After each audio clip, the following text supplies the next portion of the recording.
So for example, you touch Chicago.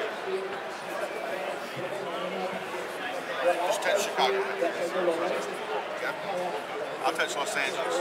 You notice how it oriented based upon where you were located? Yeah. Again, this is not a touch screen system. Touch screens don't have no concept of how you're oriented. This is a 360-degree user interface. So as my finger touches, it actually sees the orientation of my fingertip, rotates, and says, okay, he wants to see that. Now I can trick it. Make it go your way. It actually sees the location. So we might touch it? It's already open now, so close it, reopen it again. It actually allows me to look, again, it's looking at the information about my fingertips.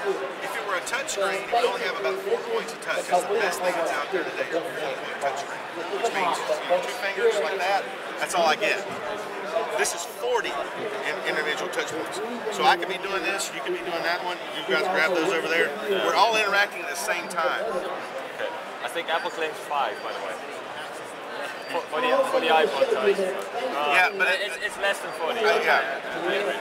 And also one of the problems is they often have is anything that's an absolute horizontal or absolute vertical 2 touches, they have to be kind of skewed so you can see individuals. The idea with this is that I don't have to. So for example, I want more information. I hit the eye on this, throws that away, pulls up this information. So I can flip this around so you can see it. So you can actually be scrolling through there. I could be looking at this, playing a video, for example, over here. You could be looking at that and flipping it over, looking at the back side of that. So it's just squeeze. Yep. Yep.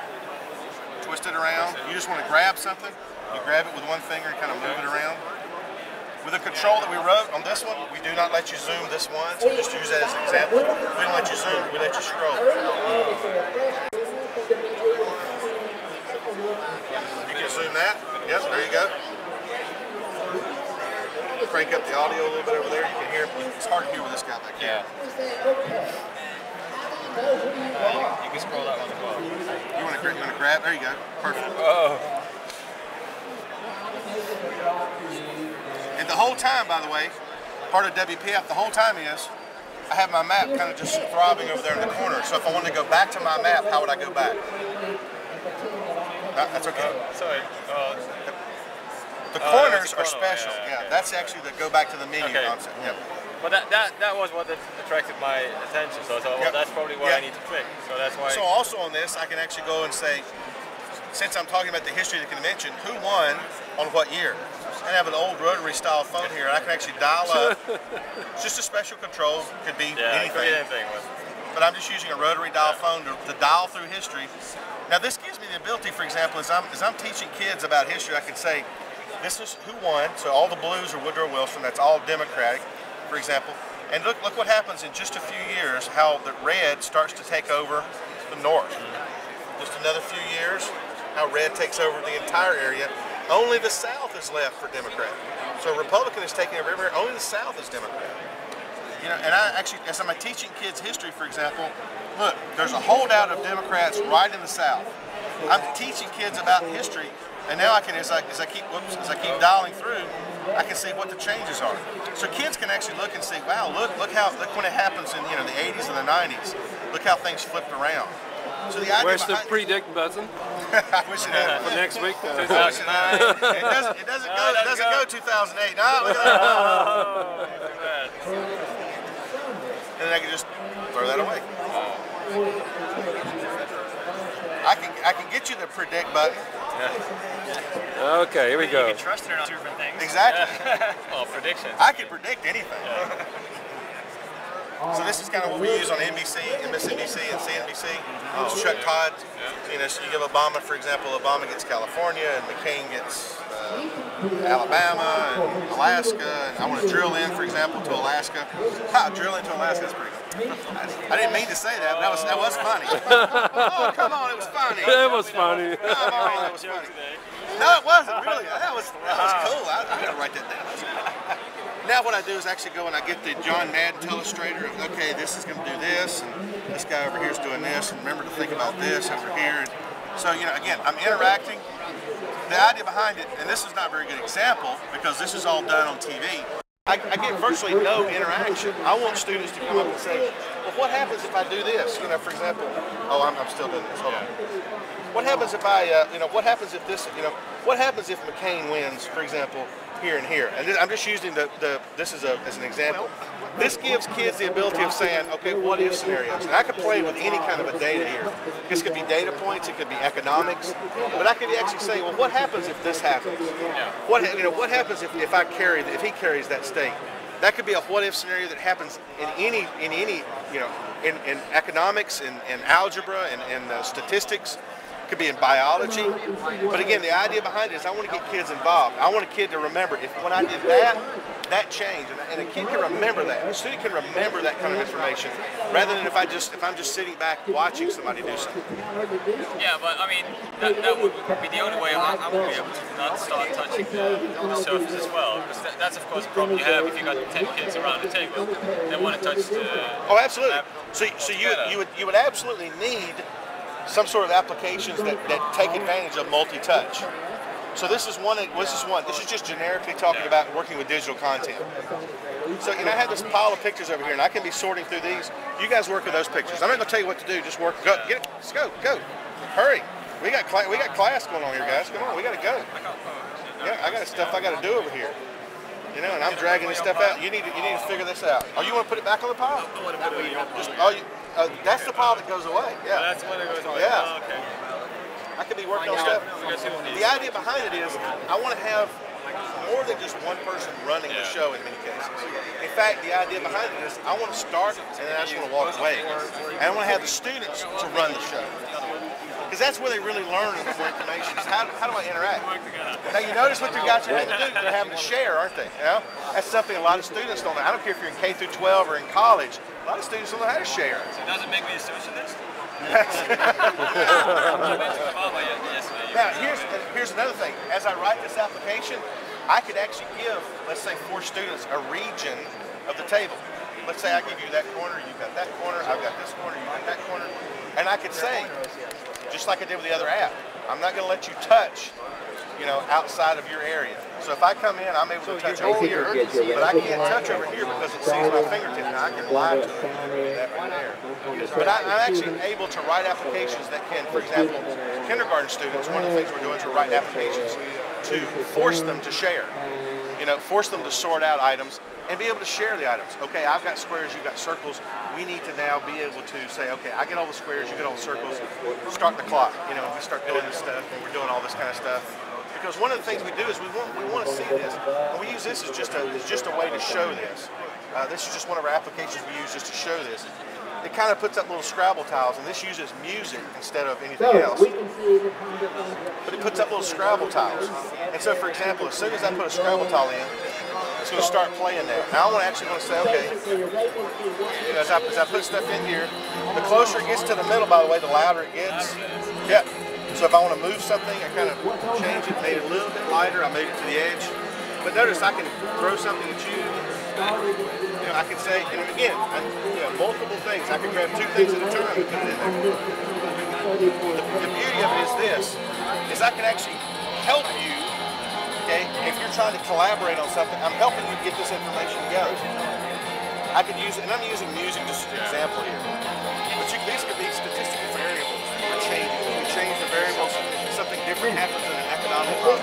What happens if interest rates do this, and home equity does this, and job losses do this? How does that affect economic predictions? Having an economy class look at something like that.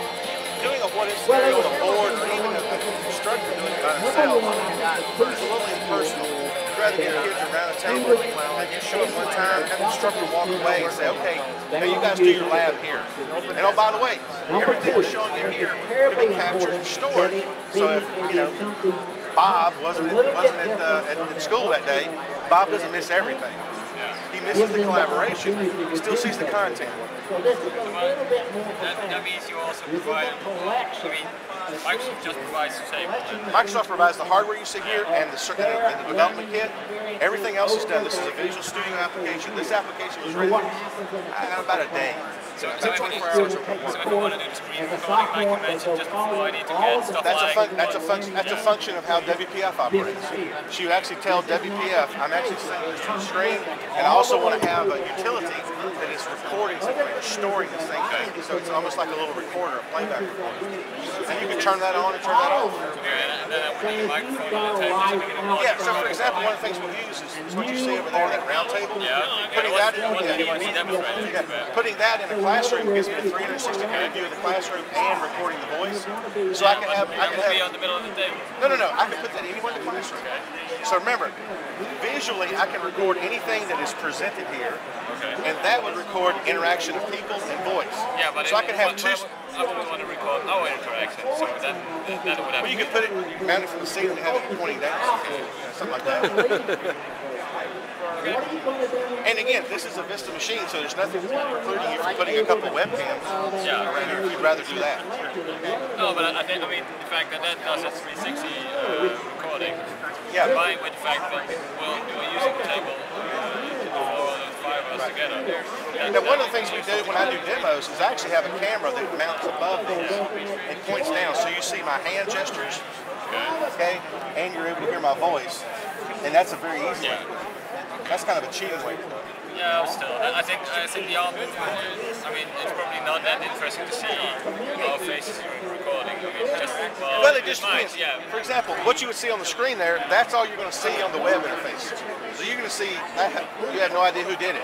You know? So it depends on what you're trying to get out of it. Yeah, but if with the camera, you would see our fingers and hands, so you know who's speaking and who isn't. Right. And the idea behind it is, not every application needs to run on this. It really is applications that are good for collaboration. Yeah, you can fight with this. You can stop at your end of the table. Shuffleboard. Wow. So how many years till we can afford something like this? Well, the developer unit comes with the hardware you see here, which is self-contained, still runs Vista. It comes with the hardware. It comes with 5 copies of the developer's kit. It's $15,000. The device itself, just to run the applications, is $12,500. So this kind of gives you the idea. It also shows you that it's not a touch screen. Okay, it just happens to see the reflection of my hand. Draw coins. Yeah, if you want to, yeah, please just drop them right here. You notice that? There's nothing reflecting on that. I'll give you another good example. So this doesn't reflect either, but that does because it reflects off of it. So how does it trick with It's a wishing well. Actually, you can do this. It's kind of cool. Well, I mean, That's marketing. I'm not very great at doing this You can kind actually of pair stuff. a phone. Bluetooth Dimes are pair a hard. phone. okay, so I'm gonna have to use. Yeah, there's no magic to it. Well, I It's mean, gonna have to be a steady connection. Okay, so that's why I call it a trick. Yeah. I mean, But you can actually do this. Watch. I can actually put my hand. I'm not even touching it now. It sees a reflection of my hand. Now I'm touching it. Now I'm just running my hand across it. It's not touching it. So it actually sees a reflection of my hand. It actually sees that. That's how it does 40 points of touch. we're even changing the subject. I'm sorry. If I, I'm sorry. The demo CC with putting other stuff on it, Yeah. that means either. That's a custom written application. Okay, so would you either use Bluetooth or any other device that's Wi-Fi? Okay, so like I put a ring on there and he's put ring it in. Yeah, there used to be Okay, a demo it does that by a app byte for the tag. tablet. It was a virtual piano. I was gonna say, That's Oh, infrared. yes, the keyboard stuff like that. Yeah.